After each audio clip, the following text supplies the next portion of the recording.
அடுத்ததாக செய்தியாளர் ரமேஷ் இணைப்பில் இணைந்திருக்கிறார், அவரிடம் பேசலாம்.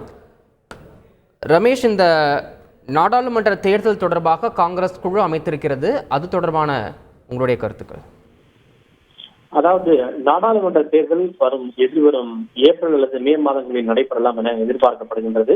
அதற்கான முன்னேற்பாடுகளை அனைத்து கட்சிகளும் செய்து வருகின்றன. இந்த நிலையில் காங்கிரஸ் கட்சி நேஷனல் அலையன்ஸ் கமிட்டி என்று கூறப்படும் தேசிய கூட்டணி குழுவை அமைத்து உத்தரவு பிறப்பித்திருக்கிறது. முகுல் வாஸ்னிக், ராஜஸ்தான் முன்னாள் முதல்வர் அசோக் கெலட், சத்தீஸ்கர் முன்னாள் முதல்வர் பூபேஷ் பாகல், முன்னாள் மத்திய அமைச்சர் சல்மான் குர்ஷித் ஆகியோர் கொண்ட 5 பேர் கொண்ட கூட்டணி குழுவை காங்கிரஸ் கட்சி அமைத்து உத்தரவிட்டுள்ளது. முகுல் வாஸ்னிக் அவர் முன்பு தமிழக காங்கிரஸ் கமிட்டியினுடைய பொறுப்பாளராக, மேலிட பொறுப்பாளராகவும் அவர் பணியாற்றி இருக்கின்றார்.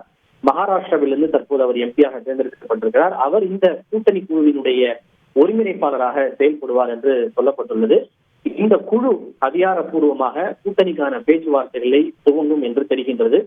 கூட்டணி கட்சிகளோடு கலந்துரையாடுவது, பேசுவது, எத்தனை தொகுதிகள், எத்தனை இடங்கள், அதில் காங்கிரஸ் போட்டியிட விரும்பும் தொகுதிகள் ஆகியவை குறித்தெல்லாம் இந்த குழு அதிகாரப்பூர்வமாக பேச்சுவார்த்தைகளை மற்றும் ஆலோசனைகளை முன்னெடுப்பார்கள் என்று எதிர்பார்க்கப்படுகின்றது.